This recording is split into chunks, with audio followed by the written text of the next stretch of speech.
ಜೀ ಕನ್ನಡ ನ್ಯೂಸ್ನ ಮತ್ತೊಂದು impact story. ವರದಿ ಮಾಡಿದಂತ 24 ಗಂಟೆಯಲ್ಲೇ ಕಾಮಗಾರಿಯನ್ನ ಶುರು ಮಾಡಲಾಗಿದೆ. ಹಾಗಾದ್ರೆ ಏನಿದು ಕಾಮಗಾರಿ ಅಂತ ಹೇಳಿ ನೋಡ್ತಾ ಹೋಗೋದಾದ್ರೆ, ಸಂಪೂರ್ಣವಾಗಿ ಹದಗೆಟ್ಟಂತಹ ರಸ್ತೆಯ ರಿಪೇರಿಯ ಆರಂಭವನ್ನ ಮಾಡಲಾಗಿದೆ.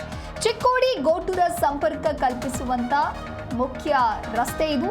ರಸ್ತೆ ಮಧ್ಯೆ ಗುಂಡಿಯೋ ಗುಂಡಿ, ಆ ಗುಂಡಿಗಳ ಮಧ್ಯೆ ರಸ್ತೆಯೇ ಸುದ್ದಿಯಾಗತ್ತು.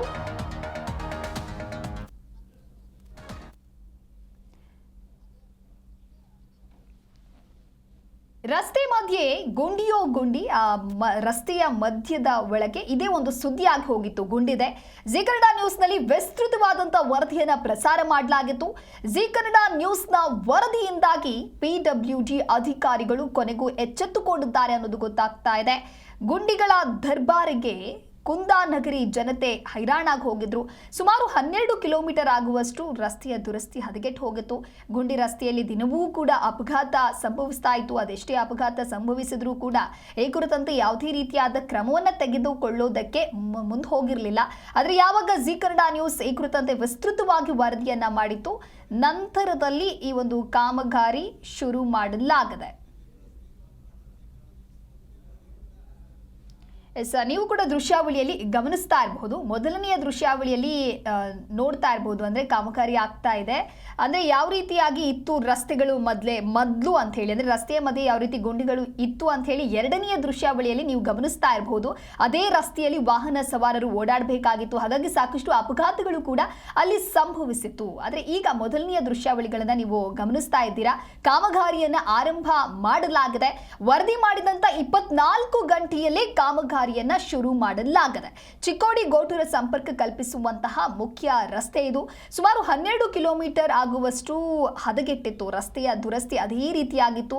ಅದೇ ಒಂದು ಸ್ಥಿತಿಯಲ್ಲಿ ಅದೇ ರಸ್ತೆಯಲ್ಲಿ ವಾಹನ ಸವಾರರು ಓಡಾಡಬೇಕಾಗಿರುವಂತಹ ಸ್ಥಿತಿ ನಿರ್ಮಾಣವಾಗಿತ್ತು. ಈ ಕುರಿತಂತೆ ಮತ್ತಷ್ಟು ಮಾಹಿತಿಯನ್ನು ನೀಡಲಿದ್ದಾರೆ ನಮ್ಮ ಪ್ರತಿನಿಧಿ ಶಾಬಾಜ್ ದೂರವಾಣಿ ಸಂಪರ್ಕದಲ್ಲಿ. ಶಾಬಾಜ್, ಇನ್ನು ವರದಿ ಮಾಡಿದಂತ 24 ಗಂಟೆಯಲ್ಲೇ ಕಾಮಗಾರಿ ಆರಂಭ ಆಗಿದೆ. ಆದರೆ ಜೀ ಕನ್ನಡ ನ್ಯೂಸ್ನ ವರದಿಯ ನಂತರದಲ್ಲಿ PWD ಅಧಿಕಾರಿ ಎಚ್ಚೆತ್ತುಕೊಂಡ್ರ ಅಂತ ಹೇಳಿ. ಹೌದು ದಿವ್ಯದಾಸ್, ಏನಂತಂದ್ರೆ ಇದು ಒಂದು ಜೀ ಕನ್ನಡ ನ್ಯೂಸ್ ಒಂದು ಜಯ ಸಿಕ್ಕಿರುವ ಹಾಗೆ ಇದೆ.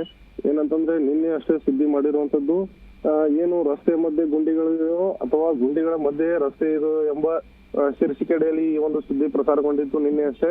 ಇದರ ಬೆನ್ನಲ್ಲೇ ನಾವು ಅಧಿಕಾರಿಗಳನ್ನು ಮಾತನಾಡಿಸುವ ಸಂದರ್ಭದಲ್ಲಿ ಅವರೇ ಹೇಳಿದ್ರು, ಆಯ್ತು ನಿಮ್ಮ ವರದಿಯನ್ನು ನಾವು ಆಧರಿಸಿಕೊಂಡು ಈ ಒಂದು ಕಾಮಗಾರಿಯನ್ನು ನಮ್ ಗಮನಕ್ಕೆ ತಂದಕ್ಕೆ ನೀವು ಧನ್ಯವಾದಗಳನ್ನು ತಿಳಿಸಿ ನಿನ್ನೆ ಅಷ್ಟೇ ಅದನ್ನು ಸಂಜೆಗೆ ಅನುಮೋದನೆ ನೀಡಿ ಇವತ್ತು ಕಾಮಗಾರಿ ಪ್ರಾರಂಭಗೊಂಡಿರುವಂತದ್ದು ದಿವ್ಯದಾಸ್. ಏನಂತಂದ್ರೆ ಈ ಒಂದು ರಸ್ತೆ ಚಿಕ್ಕೋಡಿ ಇಂದ ಬೆಳಗಾವಿ ಹೈವೇಗೆ ಹತ್ತಬೇಕಾದ್ರೆ ಸುಮಾರು 12 ಕಿಲೋಮೀಟರ್ ಈ ಒಂದು ರಸ್ತೆ ಸಂಪೂರ್ಣವಾಗಿ ಹದಗೆಟ್ಟಿತ್ತು.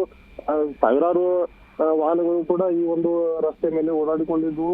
ಈ ಎಲ್ಲಾ ಬಗ್ಗೆ ವಿಸ್ತೃತ ವರದಿಯನ್ನು ನಿನ್ನೆ ಅಷ್ಟೇ ನಾವು ಪ್ರಸಾರಗೊಳಿಸಿದ್ವಿ. ಇದರ ಬೆನ್ನಲ್ಲೇ ಇವತ್ತು ಈ ಒಂದು ಎಲ್ಲಾ ಕಾಮಗಾರಿ ಪ್ರಾರಂಭಗೊಂಡಿರುವಂತದ್ದು ದಿವ್ಯದಾಸ್. ಓಕೆ, ಇನ್ನಾದ್ರೂ ಕೂಡ ಈ ಕಾಮಗಾರಿಯ ಮೂಲಕ ಹಾಗಾದ್ರೆ ಅಪಘಾತಗಳಿಗೆ ಕಡಿವಾಣವನ್ನ ಹಾಕ್ಬೋದಾ ಶಾಬಾಜ್? ಹೌದು ದಿವ್ಯದಾಸ್, ಏನಂದ್ರೆ ಈ ಒಂದು ರಸ್ತೆಯು ಸಂಪೂರ್ಣವಾಗಿ ಬ್ಯುಸಿ ಆಗಿರೋದ್ರಿಂದ ಸಾವಿರಾರು ವಾಹನಗಳು ಕೂಡ ಇಲ್ಲಿ ಒಂದು ರಸ್ತೆ ಓಡಾಡ್ಕೊಂಡು ಇದ್ರು. ಆ ರಸ್ತೆಯಲ್ಲಿ ಗುಂಡಿಗಳು ಬಿದ್ದಿರೋದ್ರಿಂದ ಈ ಕಡೆ ಆ ಕಡೆ ಜನರು ಹೋಗೋದ್ರಿಂದ ಅಪಘಾತಕ್ಕೆ ಕಾರಣ ಕೂಡ ಆಗಿರುವಂತದ್ದು.